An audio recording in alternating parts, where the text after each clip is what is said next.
بسم اللہ الرحمن الرحیم۔ السلام علیکم ورحمۃ اللہ وبرکاتہ۔ حضرت ابن عباس اور محمد بن کعب فرماتے ہیں کہ حضرت یعقوب علیہ السلام اپنے بیٹوں کو نظر لگنے سے خوف زدہ ہوئے تھے، کیونکہ وہ بیٹے خوبصورت، خوش نظر حلیے والے اور خوش منظر تھے۔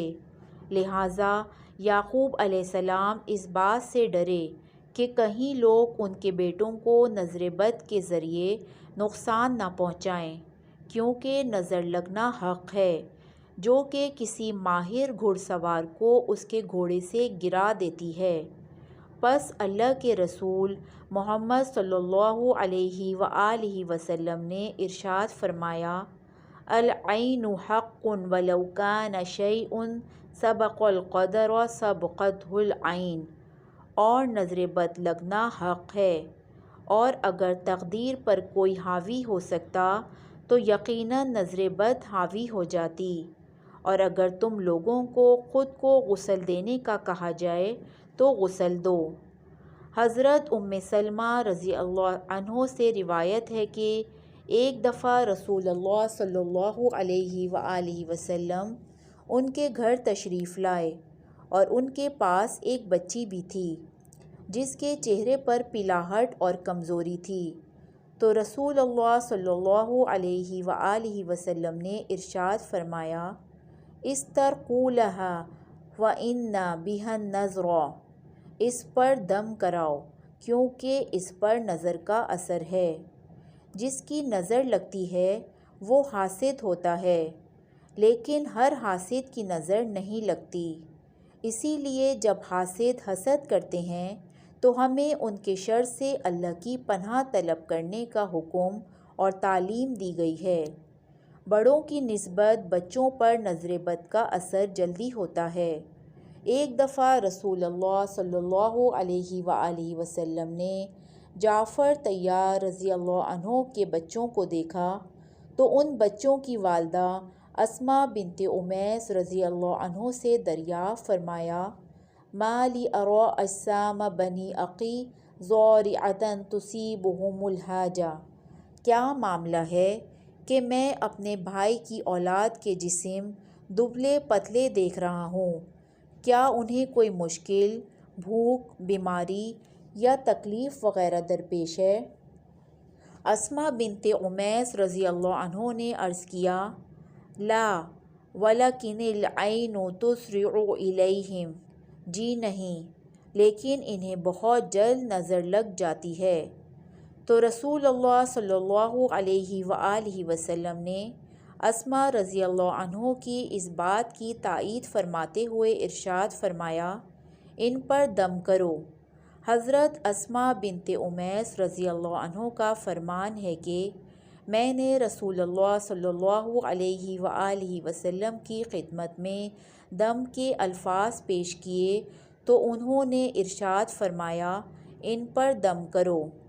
دم سے مراد وہ الفاظ ہیں جن کے ذریعے اللہ تعالیٰ کے حضور نظر بد، جادو، آسیب اور بیماری وغیرہ سے نجات اور شفا طلب کی جاتی ہے، اور کسی شک اور شبہے کے بغیر یہ کہنا حق ہے کہ اس کام کے لیے قرآن کریم کی آیت مبارکہ اور رسول اللہ صلی اللہ علیہ وآلہ وسلم کی صحیح ثابت شدہ احادیث مبارکہ میں بیان کردہ الفاظ کے علاوہ کوئی اور الفاظ استعمال کرنا جائز نہیں۔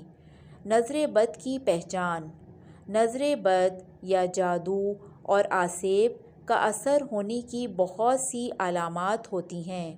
کچھ علامات تو ایسی ہوتی ہیں جن کے ظاہر ہونے کی صورت میں مزید کسی جانچ کی ضرورت نہیں ہوتی، اور کچھ علامات ایسی ہوتی ہیں جن کا سبب کوئی جسمانی یا نفسیاتی بیماری یا غیر معمولی رویہ بھی ہو سکتا ہے۔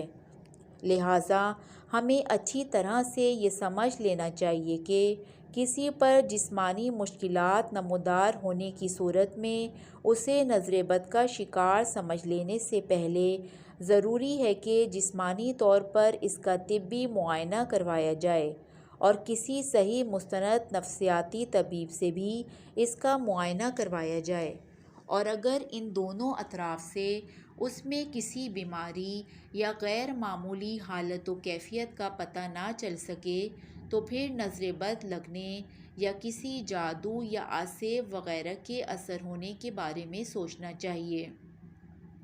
طبی اور نفسیاتی معائنے کے بعد اس امکان کے بارے میں سوچا جانا چاہیے، اس پر یقین نہیں کر لینا چاہیے کہ نظر ہی لگی ہے یا کوئی جادو یا آسیب وغیرہ کا اثر ہو گیا ہے۔ جب نظر بد، جادو یا آسیب وغیرہ کے اثر انداز ہو چکنے کا یا ایسے کسی امکان کا معلوم کرنا ہو تو اس کا بہترین اور تجربات سے ثابت شدہ طریقہ یہ ہے کہ جس شخص کے بارے میں ایسا کوئی شک ہو اس شخص پر قرآن کریم کی تلاوت کی جائے، ان آیات کی تلاوت جو صحیح عقیدے اور عمل والے علماء کے تجربات کے مطابق اور بلا شک و شبہ اللہ تعالیٰ کی مشیت سے ایسے معاملات میں علاج کی تاثیر رکھنے والی ہوتی ہیں۔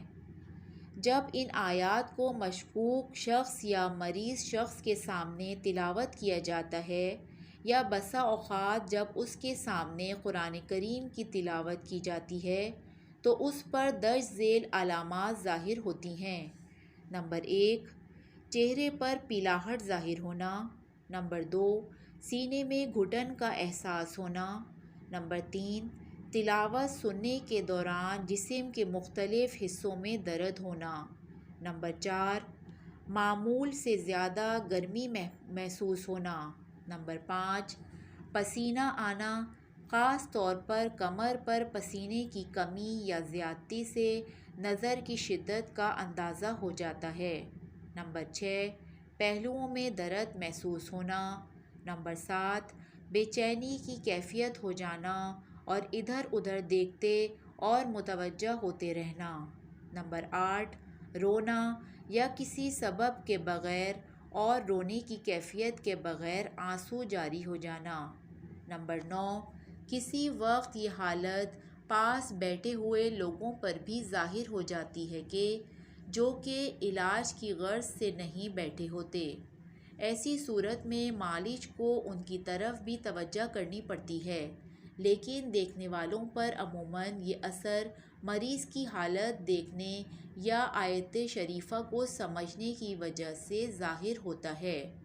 اس سے یہ نہیں سمجھا جانا چاہیے کہ وہ لوگ بھی کسی نظر بد، جادو یا آسیب وغیرہ کا شکار ہیں۔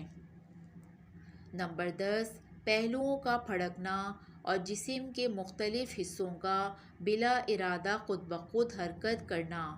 پھڑکنے اور حرکت کرنے کی کیفیت، رفتار اور انداز سے بھی علاج کرنے والوں کو نظر بد کی قوت کا انداز ہو جاتا ہے۔ نمبر 11، دل ڈوبنے کی کیفیت وارد ہونا۔ نمبر 12، پٹھوں کا اکڑنا، کھنچنا اور درد ہونا۔